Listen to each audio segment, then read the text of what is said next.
Assalamualaikum warahmatullahi wabarakatuh. Perkenalkan, kami dari kelompok 5 yang beranggotakan saya Ahmad Fauzi Ridwan, saya Nabila Nur Citasari, saya Sutini, Saya Astia Dwi. saya Cindy Ramudita. Saya Syahrul Abdul Muthalib. Pada kesempatan kali ini kami akan melaksanakan praktikum IPA, yaitu tentang pencernaan makanan. Pada praktikum kali ini kami akan membuat alat peraga, yaitu tentang pencernaan makanan, dan kami akan menjelaskan tentang apa itu pencernaan makanan.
Di sini kami akan menjelaskan sistem pencernaan makanan.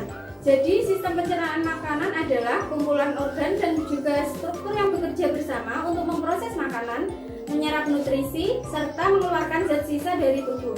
Sistem pencernaan berfungsi mengubah makanan yang tersusun dari molekul kompleks menjadi zat sederhana agar dapat diserap dan dimanfaatkan tubuh.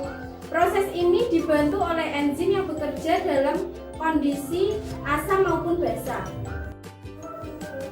Pencernaan terjadi melalui dua cara, yaitu cara mekanik dan kimiawi. Pencernaan mekanik berlangsung di mulut dengan bantuan gigi untuk mengunyah dan lidah untuk mengatur makanan. Sementara ludah berfungsi untuk membantu melunakkan makanan agar mudah ditelan. Sedangkan pada pencernaan kimiawi terjadi dengan bantuan enzim di dalam lambung dan usus. Gunanya untuk memecah makanan menjadi sari-sari makanan. Proses pencernaan meliputi ingesti, memasukkan makanan, absorpsi, penyerapan sari makanan, dan egesti atau defekasi, pengeluaran sisa makanan.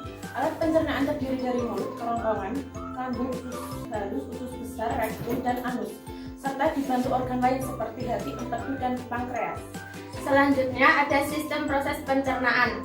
Proses pencernaan adalah rangkaian kegiatan mengubah makanan dari bentuk kompleks menjadi zat sederhana agar dapat diserap oleh tubuh. Nah, proses ini terjadi melalui beberapa tahapan sebagai berikut. Yang pertama ada ingesti atau memasukkan makanan, yaitu proses dimulai dari mulut, yaitu saat makanan masuk ke dalam tubuh. Yang kedua, pencernaan mekanik dan kimiawi. Di mulut terjadi pencernaan mekanik oleh gigi, yaitu mengunyah, dan dibantu oleh lidah untuk mengatur makanan. Pencernaan kimiawi dibantu oleh air liur yang mengandung enzim amilase untuk memecah karbohidrat. Di kerongkongan, esofagus makanan didorong ke lambung melalui gerakan peristatik. Di lambung, makanan dicerna secara mekanik atau diaduk dan kimiawi oleh enzim serta asam lambung untuk memecah protein. Lalu di usus halus, pencernaan kimiawi berlangsung lebih sempurna dengan bantuan enzim dari pankreas dan empedu dari hati. Di sini makanan diubah menjadi sisa sari-sari makanan. 3. Absorpsi atau penyerapan. Sari-sari makanan diserap oleh dinding usus halus dan masuk ke dalam darah untuk diedarkan ke seluruh tubuh. 4. Egesti, pengeluaran sisa makanan. Sisa makanan yang tidak tercerna masuk ke usus besar, kemudian dikeluarkan melalui rektum dan anus sebagai feses. Di sini kita akan mempraktekkan bagaimana proses pencernaan makanan itu bekerja.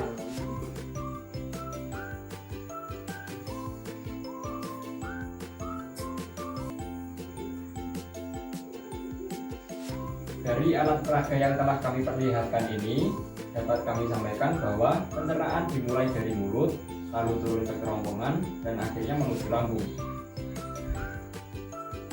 Saat makanan berada di lambung, akan terjadi proses kimia dan proses mekanik. Selanjutnya, makanan akan turun ke usus halus.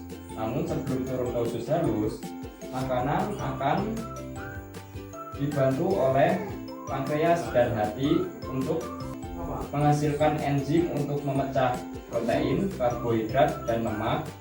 Lalu selanjutnya akan diproses di usus halus untuk diserap oleh tubuh. Lalu sisa makanan yang tidak diperlukan oleh tubuh akan menuju usus besar dan selanjutnya akan menuju rektum dan anus untuk menjadi feses. Nah, kesimpulan dari penjelasan ini adalah proses pencernaan melibatkan kerjasama organ-organ pencernaan dan enzim untuk mengubah makanan menjadi energi dan zat yang dibutuhkan oleh tubuh. Sekian dari kelompok kami, apabila ada salah kata kami mohon maaf. Wassalamualaikum warahmatullahi wabarakatuh. Bye-bye.